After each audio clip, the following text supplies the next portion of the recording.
What's good, everybody? It's your boy Chris, and this is Game Chat. Of course, I'm here with Declan, of course, as usual.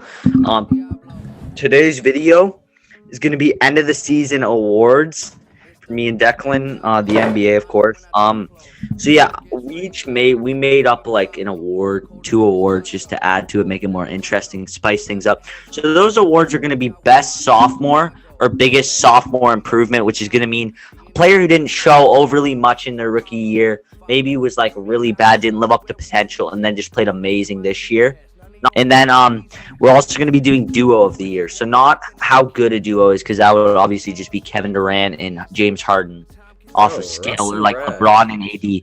But it's about how much they've played together this season and how much they play off of each other and play well together. So, yeah, so we're going to get into it. What do you want to start with?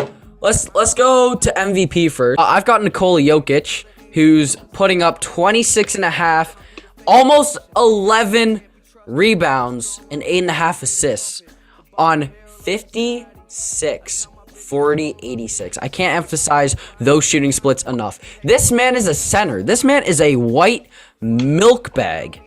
How is that happening? He's got like 14.5 win shares. Do you understand how mental you guys are going to be seeing the picture of him on the screen with like him drinking juice as a kid with like 27 jelly rolls? So yeah, I did a lot of debating. I was trying to think of someone who deserved it more than him. I was like, there's not really, like, I wanted to be different. There's nobody like who deserves it more than this guy. Anyway, the one thing I do want to mention is Nikola Jokic. Like, Declan's already said everything. Nikola Jokic is 12th in defensive field goal percentage. He's not known to be a good defender. That's spectacular. 12th? And he's close with good centers too. It's like a 0.1 differential between a couple people. It's crazy. One of our awards, I think I want to go to best sophomore. Okay. Sophomore is Darius Garland. I mean, he last year, technically speaking, was the worst statistically all around player in the NBA. That was like a legitimate thing. Even though he was good on the offensive end, his defense was so bad that it overpowered and made him the worst statistical basketball player in the whole NBA last year. Yeah, he's jumped up a decent amount. He's playing way better defense. He's a better leader. He's averaging 17 and 6 this season on way better efficiencies. And honestly, he's becoming the best leader on the Cavs. Bro, I just want to say this. I think give it a season, and the Cavs are going to be like, okay, Darius Garland's better than Colin Sexton. Okay? I'm telling you guys that right now. I'm putting you guys on. Okay, who's your sophomore? I think I've got RJ Barrett. Like, he's playing on one of probably the most surprising team, and he's doing almost 18 points a game, 6 rebounds, 3 assists on 40 from 3. And people said he was like a bad 3-point shooter and like a chucker, especially you, Chris. I said he had a bad shot selection. 40 from 3 and 75 from the line. Agree with everything you said. Let's move on to Rookie of the Year. Ooh. I don't know if we'll have the same, just based off the fact that I've got LaMelo Ball even with the injuries. I've got him with the injuries. Who do you have? No, give me your reasons first. Okay. I mean, he's doing 16, 6, and 6. He's got a pretty bad shot selection. He's pretty dumb. His IQ is like really low. Like, it's probably in the bottom 10% of the league. But on 45, 36 from 3, 75 from the line. He's facilitating really well. He plays really, really well alongside Terry Rozier. Anyway, if you give me a month ago, right after the LaMelo Ball injury, I'm going with Sadiq Bey at that point. But now he's been on fire recently. I'm going with Ant-Man, Anthony Edwards. Now, hear me out. Before the LaMelo Ball, or at the LaMelo Ball injury point, he was shooting 37% from the field, 29 from 3. Okay, that's terrible. I don't care that you're a rookie. Yeah, that is terrible. That's terrible. He's got it up, and people don't understand. It's not easy to get field goal percentages up with a month left in the season. He's got it up to 41 and 33 from 41 from the field, 33 from 3, averaging 19, 4, and 3 assists. Now, this is the thing, okay? He's on a team where he's not even getting as many touches as he probably should be at this point. Like, Like, D'Lo takes every time. Every time D'Lo touches the ball, he's shooting. Every time. I'm gonna be honest. I think Ant-Man gets the ball more than LaMelo Ball. Honestly, when I watch the games, Ant-Man has the ball all the time. Whereas Ant-Man has a better shot selection at this point in the better season. shot selection, but doesn't mean he's a better player. Hey, I want to go to Sixth Man of the Year. I'm gonna go right away. I have a member of the Utah Jazz, and it's not number 00. It's number 2. That boy Joe Bojangles Ingles of Jingle Jingle. Man.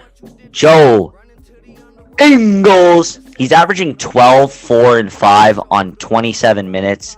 The craziest part about his year to me is he's taking 6 threes a game and shooting 46.5% from 3. He has started 26 games, but the reason he has started 26 games is because he's more valuable to a team than Jordan Clarkson is. He's a better player all around, and I'm gonna just say it. I think 12 of those games has been since the Donovan Mitchell injury. So if you take that out, that's only 13 games started. So I think that's fine to qualify. I've got Jordan Clarkson. I respect it. The reason I've got Jordan Clarkson, right, is because I feel like he's the prototypical six man. Microwave off the bench. Like, this guy can give you a bucket whenever. He's like, honestly, he's like your third option on your team. This is the prototypical six man. 18, 4 rebounds, and 2.5 assists on some pretty below average shooting splits. He's shooting like 41, 35, and 90 from the free throw. Coach of the year. Can you go first on this one? Yeah, I'm gonna go Quinn Snyder. I mean, I think it's kind of an obvious pick for myself, at least. Quinn Snyder, I think he's far and away the best coach in the league right now. If you really look at that Jazz team, they aren't. I would probably slot them in around the 4 to 5 seed. Well, yeah, my coach of the year is Tom Tibby, little Timbit, Thibodeau. So let me just I'm just gonna say he's a great coach. Anybody who says he ruined Derrick Rose's career. I agree. Derrick Rose ruined Derrick Rose's career. His landing was terrible. Okay, so as I was saying, guys, Tom Thibodeau is coach of the year because the Knicks went from a negative 6.4 point differential to a positive plus 2.2, which is better than the Celtics, Hawks, and Portland Trailblazers, and only 0.5 behind the Lakers. Now think about it this way. They didn't make any roster moves. They added Obi Toppin, who doesn't play, and Emmanuel Quickley, who plays a decent amount, right? I think they added Alec Burks. I don't think he was there before the season. But that's going to help your point differential. Those aren't defensive guys. Yeah. And now they're the number 1 overall defense. And last year they were the 18th ranked defense. That is no coincidence. Let's hit up most improved. So basically, I ended up going with C. Wood, who went from 13-6 last year to 21-10. And listen, that's not even the best part. The Rockets went on like a 21 game losing streak without Christian Wood. That's not a coincidence. I'm sorry. My most improved player is going to be Jalen Brown. Okay? It's not an obvious pick, but let me just break some things down for you. Jalen Brown jumped 4.4 in points, 1.3 in assists, and when that does seem low for assists, to me it feels like it should be way more higher because he is like the first or second best playmaker on the Celtics this year. He stayed at 40% or 48% from the field while adding 3.6 more attempts per game, which I don't know if people understand how impressive that is, but that's mental. That is mental. Can you agree with me on that? Yeah, I agree. At the beginning of the year, he was averaging like 30. He did cool off for a little bit of time, which kind of tanked him a bit. But the most important thing about him is being able to watch him every night. He's shooting 7 threes a game and shooting 40% from 3. And the most important thing is his free throws. He was a guy who, if you sent him to the line in the clutch, he was probably going to miss 1 or 2 of those, or maybe both. He's just somewhat knockdown free throw shooter, I'd say, at this point. he's just really progressed to. We're just gonna do a quick one on Defensive Player of the Year. We already talked about this separately off camera. Ben Simmons, I mean, Yep. just dominant. It was honestly, bro, looking at the just stats. If I didn't watch games and I just looked at stats, I would give it to Rudy Gobert. Listen, if I didn't watch games or look at advanced analytics, I don't think I have Ben Simmons in the top 7 for voting. Yeah. Yeah, because he's only averaging 1.5 steals and half a block a game.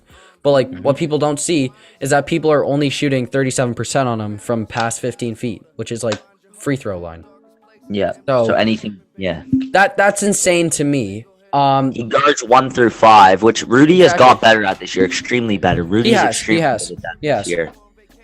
But Ben Simmons on a different level. I think. Yeah. We don't really need to say much more. I think if you're disputing anybody other than Rudy Gobert, Ben Simmons, your basketball opinion's invalid. I agree. Yeah, duo. Let's just get the duo, please. Who's your duo? I've got Donovan Mitchell and Rudy Gobert. If you watch the games, I think it's far and wide. Mitchell. I got the advanced stats on them, bro. I'm ready to. Oh, you got the advanced stats on them? Mitchell and Rudy Gobert on the court together. They are a plus 14 in points. A plus 14.